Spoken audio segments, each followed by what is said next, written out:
l'homme au dessin a dit, voilà, on raconte qu'il y avait un jeune homme. Un jeune homme qui était voleur, ce n'était pas n'importe quel voleur, c'était le roi de tous les voleurs. Ce jeune homme était aussi menteur, ce n'était pas n'importe quel menteur, c'était le roi de tous les menteurs. Et comme dit un proverbe, un trou de plus dans une passoire n'abîme pas la passoire. Ce jeune homme avait encore un défaut en plus, il était joueur. Il tenait les paris, mais il perdait tous ses paris. Il était voleur, mais il n'avait jamais d'argent, il le perdait. Dans la ville, tout le monde commençait à le connaître, on le chassait, et à la fin, il ne trouvait plus de quoi manger. Un jour, il s'est dit, mon Dieu, je préfère mourir. Il a choisi la falaise la plus haute, il a fermé les yeux, il s'est jeté, il est tombé, et lorsqu'il est arrivé sur le rocher en bas, il n'avait absolument rien, même pas une bosse. Alors il s'est rappelé qu'il avait un poignard.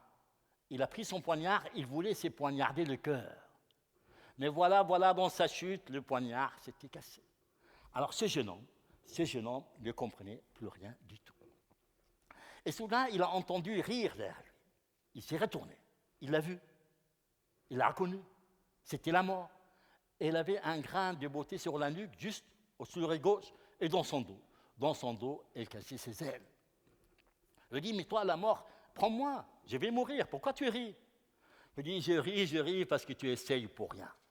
Tu as 20 ans, tu ne mourras pas avant l'âge de 40 ans, n'essaye pas. Il a dit, mais cette vie n'est pas une vie, je n'ai plus de quoi manger. La mort a dit, tu sais, en te voyant tomber des tuyaux, j'ai eu pitié de toi. Je vais t'aider. Écoute, laisse pousser ta barbe, change de vêtements, change un peu d'accent et annonce à un grand médecin. Annonce à un grand médecin qui vient de loin. Dis-moi, médecin, la seule chose que j'ai appris à faire, c'est voler. La mort a dit, ne t'inquiète surtout pas, je serai toujours avec toi pour t'aider. Lorsque toi, tu iras voir un malade, moi je serai là. Si tu me vois à la tête du malade, c'est que le malade va guérir. Dans ces cas, prépare une tisane, n'importe quelle tisane, le malade guérira, en tout cas tous les médecins font ça. Si au contraire, tu me vois au pied du malade, c'est que le malade va mourir, ce n'est pas la peine d'être fatigué. Puis la mort a disparu, le jeune homme a écouté les conseils, il a changé de vêtements, il a voyagé dans le royaume, il a annoncé qu'il était grand médecin. Et on le cherchait, il arrivait, dès qu'il entrait chez le malade, il voyait la mort, il était le seul à la voir. Si la mort était à la tête du lit, il préparait une tisane, n'importe quelle tisane, le malade guérissait. Si la mort était au pied du lit, il disait, mes amis, votre malade va mourir, ne dépensez pas votre argent, le malade mourait. Son diagnostic était tout le temps exact. Très vite, ce jeune homme est devenu le médecin le plus célèbre. Même dans le palais du roi, on a entendu parler de lui. Ça tombait bien, la princesse était malade. Le roi l'a envoyé chercher. Il est arrivé, il est entré, dès qu'il est entré, il a vu la mort. La mort était à la tête du lit, la princesse allait guérir. Il s'est dit, c'est ma chance. Dans la vie, il faut toujours savoir attraper sa chance. Il dit, oui, c'est très bien, mais si j'arrive à guérir la princesse, qu'est-ce que j'aurai, moi? Le roi dit, tu sais, il y a une vieille tradition. Une tradition qui date depuis la nuit du temps. Quelqu'un qui guérit une princesse, il l'épouse. Guéris ma fille, elle sera ta femme. Le jeune homme s'est approché, l'a regardé. La princesse n'était pas belle. Il a regardé à nouveau, elle était vraiment laide. Il a dit, j'ai oublié, je viens de me rappeler, il y a 3 ans, je fais le serment que je ne me marierai jamais. Est-ce qu'à la place de la princesse, je peux demander un sac d'or? Le roi a dit, guéris ma fille, tu auras un sac d'or. Le jeune homme a préparé une tisane, n'importe quelle tisane, la princesse a été guérie. Le roi a tenu parole, à l'époque même, le roi a tenu parole. Il lui a donné un sac plein d'or. Le jeune homme s'est dit, maintenant je suis riche, à partir de maintenant, je ne travaille plus. Il est parti, il a acheté une ferme, des poules, des coqs, des vaches, il a loué des ouvriers. Pour lui-même, il a acheté un cheval blanc. Il passait son temps à se promener, il était heureux. Et voilà un jour, il était au bord d'un lac en train de lire un livre. Lorsque soudain, il a senti quelqu'un qui lui touchait l'épaule. Il s'est retourné, il l'a reconnu. Il avait un grain de beauté sur la nuque, juste au-dessus de l'oreille gauche et dans son dos. Dans son dos, elle cachait ses ailes. C'était la mort. Je lui ai dit, mais qu'est-ce que tu fais là, toi? Il lui a dit, je viens pour toi. Dans 1 heure, tu auras 40 ans. Il a dit, déjà 40 ans? Tu sais, depuis l'histoire de la princesse, je n'ai plus travaillé, j'ai acheté une ferme, des poules, des coqs, des vaches, j'ai un cheval blanc, je passe mon temps à me promener, je suis heureux. Il a parlé, il a parlé, il a parlé. La mort a dit, tu parles trop, il te reste 10 minutes. Il a dit que 10 minutes, et moi qui pensais faire ma prière avant de mourir, il dit, fais ta prière, tu as le temps. J'ai le temps, j'ai le temps. 10 minutes, c'est suffisant pour quelqu'un qui fait sa prière tous les jours. Moi, ça sera la première et la dernière fois. Le temps de trouver le mot, le temps de composer les phrases. 10 minutes, c'est trop court pour moi. La mort a dit encore une fois, j'ai pitié de toi, fais ta prière, je t'attends. Dis pas comme ça, jure-le. La mort a dit, je jure devant Dieu et les hommes, je ne te prendrai pas avant que tu ne finisses ta prière.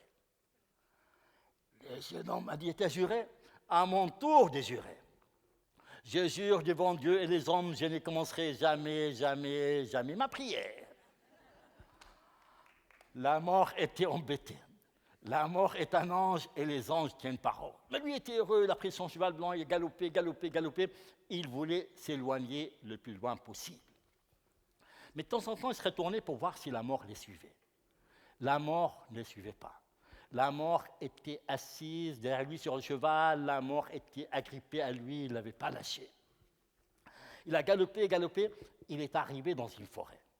Au milieu de la forêt, il a senti son cheval léger, il s'est arrêté, il a regardé, la mort avait disparu.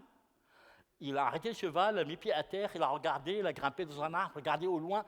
La mort avait complètement disparu. Ce jeune homme avait réussi à semer la mort. C'était la première fois que ça arrivait depuis le début de l'humanité. Il était heureux, il était fier, il a repris son cheval, il est parti doucement. Et il a traversé la forêt. De l'autre côté, il y avait un désert. Il a avancé dans le désert, il a avancé, avancé, avancé. Il était fatigué, son cheval était fatigué.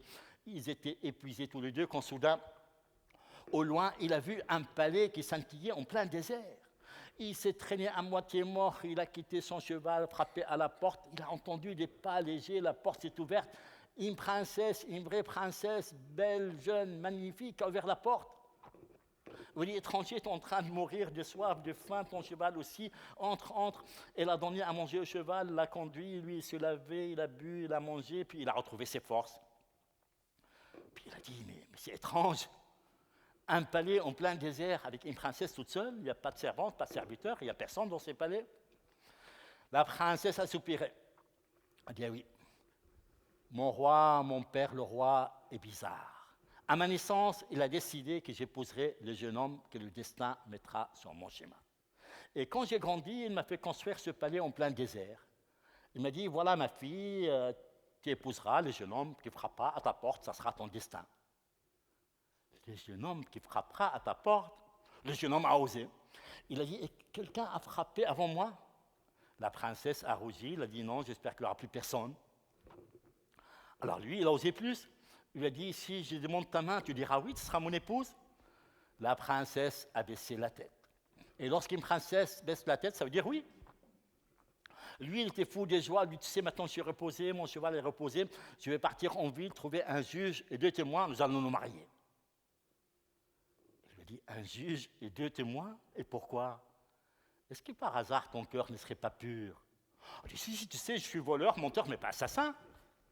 Jamais écrasé une fourmi. Alors on peut se marier comme ça. Il a dit, on peut se marier comme ça, sans juge, sans témoin? Il dit, bien sûr. Il était 1000 fois plus heureux, il a allumé une bougie, s'est assis en face de la princesse. Ils sont restés comme ça pendant 1 heure, pendant 2 heures, pendant 3 heures, les yeux dans les yeux. Il y a très longtemps, c'est comme ça que faisaient les amoureux. Mais la nuit était là, il fallait aller dormir. La princesse a pris son mari par la main, ils sont arrivés dans la chambre. C'était une grande chambre de princesse, une chambre magnifique. La princesse a fermé la porte et elle était timide. Elle a dit, s'il te plaît, est-ce que tu peux te retourner, je vais me déshabiller. Le jeune homme s'est retourné, la princesse s'est déshabillée, toute nue, elle est entrée dans le lit, elle a pris un drap, elle s'est couverte quelques yeux. Ah, lui, il était impatient, comme beaucoup de garçons, il a commencé à arracher sa chemise. Dessous le drap, elle lui a dit, mais qu'est-ce que tu fais, toi? Il a Je me déshabille, je viens de te rejoindre, on est mariés, non? Je dis, oui, oui, bien sûr qu'on est mariés, mais tu sais, on ne peut pas consommer un mariage. Tu ne peux pas entrer dans le lit avant de faire une prière. Lui, lorsqu'il a entendu le mot prière, il a commencé à trembler. Il a dit, mais non, c'est une vieille tradition, on peut la changer maintenant. Il dit, ah non, non, tu sais, on n'a pas besoin de juge, pas besoin de témoin, mais on ne consomme pas un mariage sans prière. Fais ta prière, je t'attends. Le jeune homme a réfléchi, il dit, je te promets, ma prière, je la ferai demain matin. Il dit, si tu veux, mais tu n'entres pas dans le lit avant demain matin.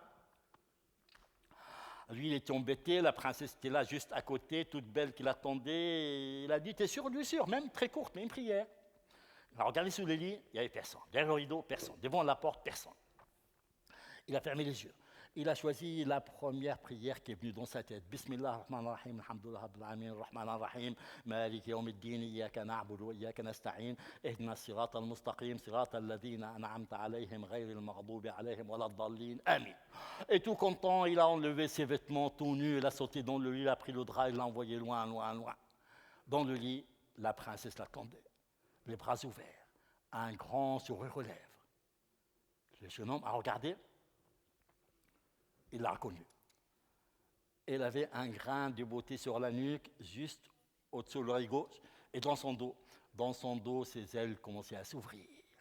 Il lui a dit, toi, tu voulais échapper à la mort, personne ne peut échapper à mes bras. Et la princesse l'a embrassé, tous les deux sont partis, leur histoire est finie. Donc,